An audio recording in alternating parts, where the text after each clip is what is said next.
I am. I'm making a new plan, rearranging my life, and I won't look back ever again. You ain't see me activated. You better hope that you never see me agitated. I think about my actions, plan them out, evaluated. That's how I end up on the top, man, I'm calculated. My mind's a weapon, my body is the engine. I'm never second guessing, I just do what I was destined. Cause I feel I got the blessing, persistence and obsession. That's how you keep progressing, I already learned that lesson, yeah. I'm changing who I am. I'm making a new plan, rearranging my life, and I won't look back ever again. You can't stop what's moving. You can't stop what's moving. I'm changing my life, and I won't look back ever again. No fear, see clear, you deserve to be great. I know it feels like things get in your way. Push through those walls and the others will fall. Sit up, stand tall, you can get through it all. I need some energy, anxiety's no friend to me. I have a short memory, I don't really remember things. That's how I move on, that's how I stay strong. A new day's on, I'll keep moving right along. And I feel like the pain in the past, it needs to stay in the past. You gotta take off the cast. I wanna feel like I'm a new person. I wanna have clear vision and purpose. And I feel like the pain shouldn't last. If you can move on and past the things that make you feel bad, and you can change in your brain, I'm certain. I've done it before, and man, I'm not perfect. I'm changing who I am. I'm making a new plan, rearranging my life, and I won't look back ever again. You can't stop what's moving. You can't stop what's moving. I'm changing my life, and I won't look back ever again. So after the whole day, we tried to cover you throughout the day, and it's been more around 12. Yeah. So is it how the role of an SP goes here in the night patrolling? Yeah, usually a policeman is supposed to be on duty 24/7. So this is how the day ends. We organize these Naka Bandi, usually call it, where we start doing surprise checks at places which we find that usually suspicious activities take place, probably on the roads, and we even check those suspicious places which are away from the roads also. This is a part of the preventive crime part, so where we tend to check for suspicious activities and suspicious persons also. As we've just seen, usually we stop these vehicles and check for any movement of anything which is a contraband or with something which is prohibited, or either people are doing driving under the influence of alcohol, or otherwise also we have a system called FINS device, so where the fingerprints of all these accused are stored in database, and then during these nights, so we try to match the prints of the people whom we find suspicious and check with the database immediately, so that to check if there is any person who is a previous accused who is moving in the locality, or probably there could be a case where you have prints obtained from a particular scene, but you don't know who the accused is, and randomly you're doing a checking here, and then you try to match those fingerprints or biometrics to be precise, and then maybe you might actually come across a criminal. So I would actually, probably it might not sound so convincing, but we've actually had a great catch last September in a similar operation that we were doing. So we were searching for a offender who was stealing from all engineering and degree colleges. He was trying to steal all these high-end computers. Okay. So he was absconding for almost good 15 years. It's a team or a single? Yeah, so it's a team of 3 people. Okay. 2008 was when he was last caught, and ever since then he was absconding, and then he was nowhere to be found, and then we were doing this Naka Bandi, and then incidentally we seemed to be found the guy, and then we checked his prints, and then there's your guy. So And more importantly, more than that, the deterrence part, the fact that there is a uniform personnel on the road, checking at odd hours. So that sends a very strong signal to the public at large that, that the system is working. They can sleep happily, they can go to bed happily thinking that somebody else is awake and taking care of the security. So usually these are the time when we actually, retire for, close the day's work and then go to home. As we were discussing during the morning time that you said you studied in Bombay, and then you were in Hyderabad. So you little bit have seen the different parts of the nations and how the structures, how the culture and diversity of the people. Being into police department, what do you see the most crimes you find in this regions, which is differentiated in other parts of the country? So I've been in Bombay, Delhi, and then in Hyderabad, and now I'm in Chittoor now.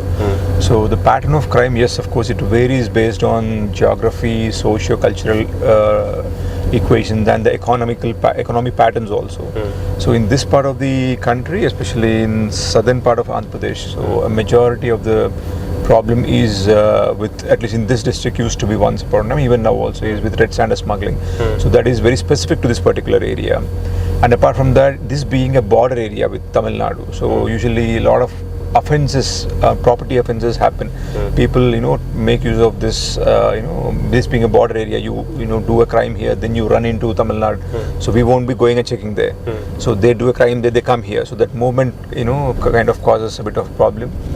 So apart from that, again, it depends in terms of the blue collar crime is higher here.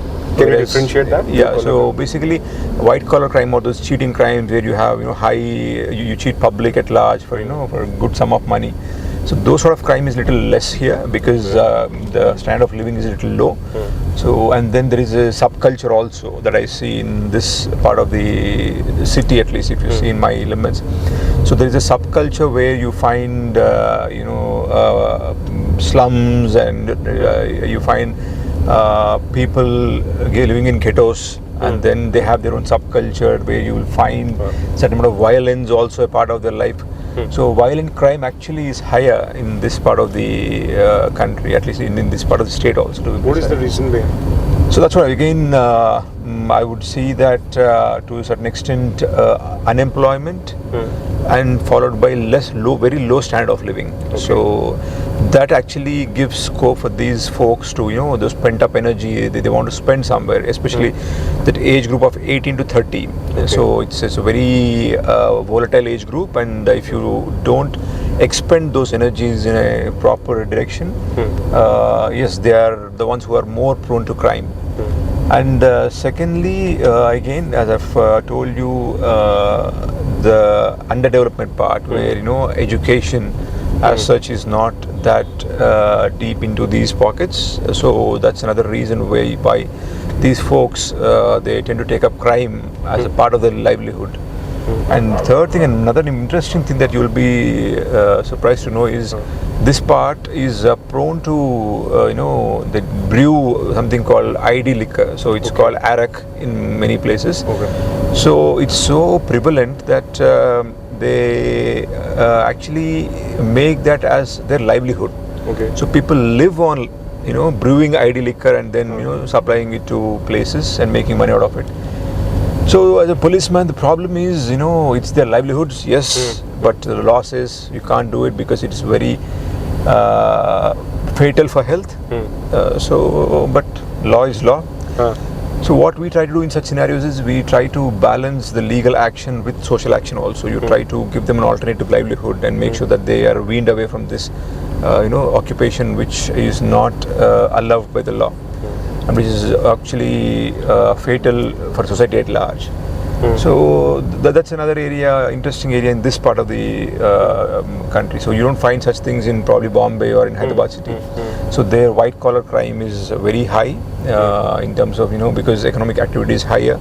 People cheating and all these cases are for money. It's higher there. So we don't find that here. Even one thing I have realized, just correct me if I'm wrong, if we see the other parts of the country and mostly the southern parts, technical crimes are more.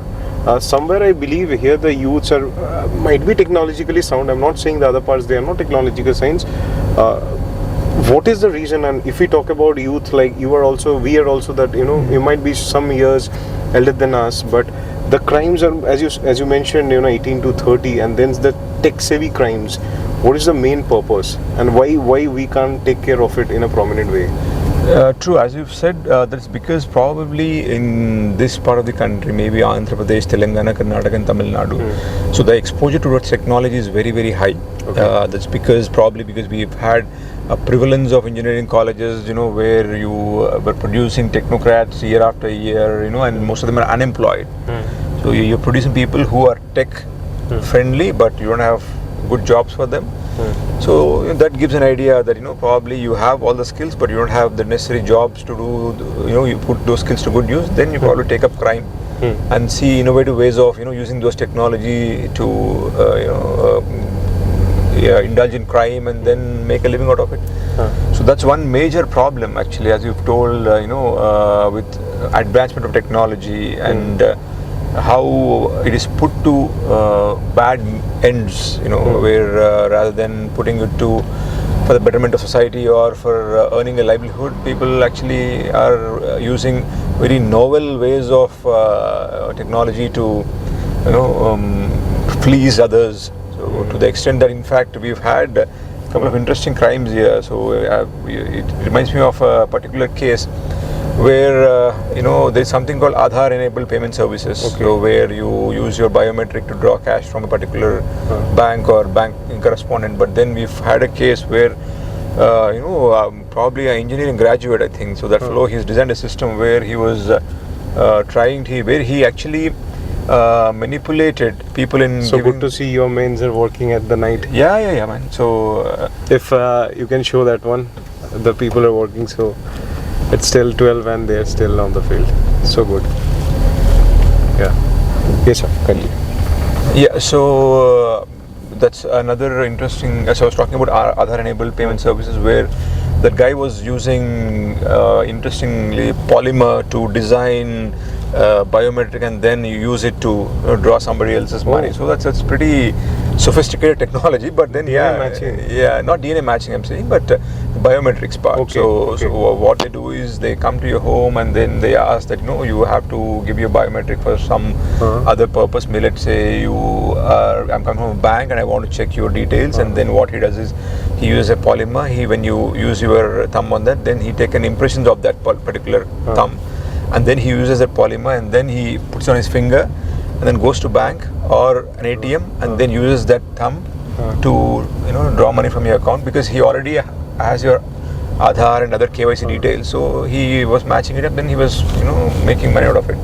So that's what technology and human mind. So unless you train human mind to put it to good use, then it can be used for an evil purpose like this as well. As we discussed, I think this is your first district being the independent charge as an SP. Correct. Yeah. So I love thrillers. We are more into that Netflix and Primes, Yeah. But we watch it in the so-called movies, and in real life you all solve the cases. So can you just give a concept to all the laymen or those who are not from the service? How is crime solving? So one of the exciting jobs of policeman is detection of crime. So when an offense takes place, when a crime takes place, and when there are no clues, that's where the real challenge lies. Because the criminal is always there, trying to hide his footmarks, trying to hide his prints, and then he does a crime, he goes away, and then you are here left in a scene where there are no clues, but then you ought to crack the case. That's where the real challenge lies. And yes, I think the more and more the criminal gets sophisticated in terms of trying to hide from the police, the police also, we try to be a step ahead of them and try to check those areas where the criminal must have left something, because it is humanly impossible that you've come to a place and not have left anything and gone away. So there is a principle, Locard's principle in criminology, which says that a criminal, when he comes to an offense, does a crime and then he goes away, so there'll be something that he leaves. So we try to look for those things, where usually you might be having some clues. So crime solving, probably what you see on Netflix is not completely accurate, because in Netflix maybe they show that systems are very smooth, easy, as in let's say today they take a DNA sample from a crime scene, let us say, okay, probably in the Netflix series you'll be seeing that immediately they match it with DNA and say that okay, this is matched and this is a criminal. No, you have a procedure to seize the particular evidence. You have to send it to the forensic lab, and it might take good 1 to 2 months of time for you to receive the results, and then you ought to compare this. So it's very time consuming, and more importantly, the problem is in these crime thrillers, they show it in a very glamorous way. So that police come, they check here and there, and then the fellow sees that there is a clue there, there's a clue here. It's not that easy. So it's not at all that easy. It's very laborious. It's a very, very laborious, in fact, because the criminals of late are taking all the precautions that they can. So, but again, policeman's job is to try to beat that game. So it is very laborious, but it is very exciting. And the day when you crack a particular crime, which is where there are very less clues, the kind of satisfaction and happiness you receive, it's actually very stimulating. You basically differentiated between the glamour of real life and the reality of the real life. Correct. I want to connect that. Like we all are youths, sir. And being youths, sometimes we get volatilized by the things shown by the media or whatever it is, and we started shouting, that why the system is not giving, system is not working. Let's say an example, if something happened in any of the district and all the media is running over it and everybody is shouting कि police क्या कर रहा है, क्यों नहीं जवाब दे रहा है 2 दिन में. जैसे आपने अभी बताया ना कि it takes time, there is a procedure. So what you find right now कि कहाँ दिक्कत है कि हमें कभी-कभी system समझ नहीं आता है. That's why we shout. What is the reason? So see, there is one thing that we have to understand, VEEM, is that when an incident takes place and a response. So as a policeman, so my intention is, of course, as with everybody else, that I want to catch the culprit. At the same time, I don't want innocence to be punished. So in that hastiness, if I try to do something and prove a point to everybody, and then if I catch hold of innocent and then try to probably interrogate him and elicit some confession, that's not fair. So what we tend to do, the criminal justice system, is you make sure that the procedures are followed, because the law says. So for example, what I can give you an example is, let us say if there is a murder that took place, okay, let's say, yes, you have all the material present in front of you. So even if somebody comes and says that okay, I have murdered this particular person, so unless you actually can link the person to the crime, you cannot declare that he is a murderer. Correct? So any random guy can come and tell, yes, I've killed this person, and then the public at large might think, yes, he इसके आगे ही खड़ा हुआ है, तो इसको क्यों नहीं आप पकड़ के arrest नहीं कर रहे हो? So that's how it works. So as a policeman, we have to ensure that it is foolproof, and you have to follow the procedures and make sure that the accused is caught and he is punished as per law, and not according to whims and fancies of the public or whims and fancies of the police also. So we want to follow the law. So in this process, yes, at times there will be some gap between the expectations of the public at large, but the job of policeman is to satisfy these people, saying that yes, we are doing a professional job. And I feel by and large, to a large extent, I think people understand when you explain it to them that the main problem comes when we at times, owing to work pressure, we are not responsive, or we don't come out that often to explain to public that things are being taken care, and we are at work and we will deliver. So whenever there is a communication gap, as you've said, there will be a lot of pressure, there is a lot of agitation among public that police kya kar rahi hai, yes. So, and having said that, yes, there is a acute gap in terms of resources also. So the number of policemen who are deployed on the field, and the kind of population splurge we have right now, and the kind of crime that is actually increasing day by day, so that also puts some pressure. So we are trying to stretch it to the extreme. And then we're trying to use technology also to a large extent, as you've just seen, the fins device that I was talking to you about, so that's one way where you can multiply the resources that you have using leveraging technology. We try to deploy these facial recognition cameras also, so I'll show it to you probably sometime later. So where you try to use these devices in a huge gathering to check the faces, probably matching them with offenders somewhere. So we are trying our best to push the system to the extreme and make sure that the public at large are benefited out of it. So, but these things, they keep happening once in a while. So as senior police officers, our role is to communicate it to people what is being done and how we are going to address a particular problem and make sure that public at large are satisfied. I won't take much of your time. You have more work to go. There's a last question that I want to finish up on. Like you are now, what's your age, sir, currently? I'm 35. Okay, you are 35 and you are currently the SP of the district. Correct. So it's like the head of the district. Yeah. So there are many people working below you, like the DYSPs on the other posts, and they are elder than you. Yeah. Might be of the age of 45, 48 or 50s. Correct. How do you check a balance on that thing? Sometimes, I'm not saying they will say, but sometimes it happens. They are elder, their experiences are more. Yeah. So, is it a collision happen sometimes of this thing? Being a young guy having such a big charge, and they are elder than you. True. What you've actually asked is a very relevant question. So even I initially, because when I joined the service, so I used to have this problem because people who were my father age used to probably report to me, and then I may have to call them by their first name, or maybe of course you out of respect you'll definitely use. But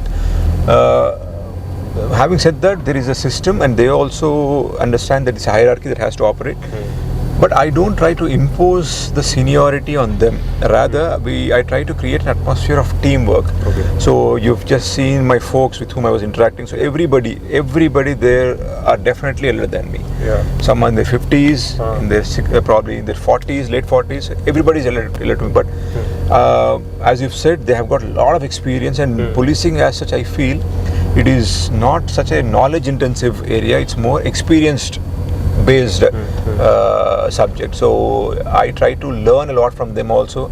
I seek their opinion, but then once I take a decision, then yes, we implement it, tooth and nail. So there's no question of whether you are younger to me or elder to me. No, a decision is being made. So before I take a decision, then yes, I consult everybody. I give respect to their age. I give respect to their experience. I take their ideas, and then yes, once a decision has been made, then it has to be implemented. And they also understand. They've been trained that way. Everybody, including myself also, that there is a police hierarchy that everybody has to follow. And then yes, as long as I think the hierarchy is delivering, they also have a respect and the adulation towards senior officers, because at least this particular cadre, I would say, AP as a cadre, so it has overcome so many challenges over the past 30-40 years. We've seen the Naxalism at its peak, so where people used to be bombed off every other day, and we've seen factionism at peaks, but then the system delivered. So now things are much under control. So these folks who are in the lower ranks, so they look up to us, that whether this particular officer or whether this particular rank, I would say, as a district SP. So in district SP, they will not see an individual. They'll see that rank. Yeah. They will see that responsibility.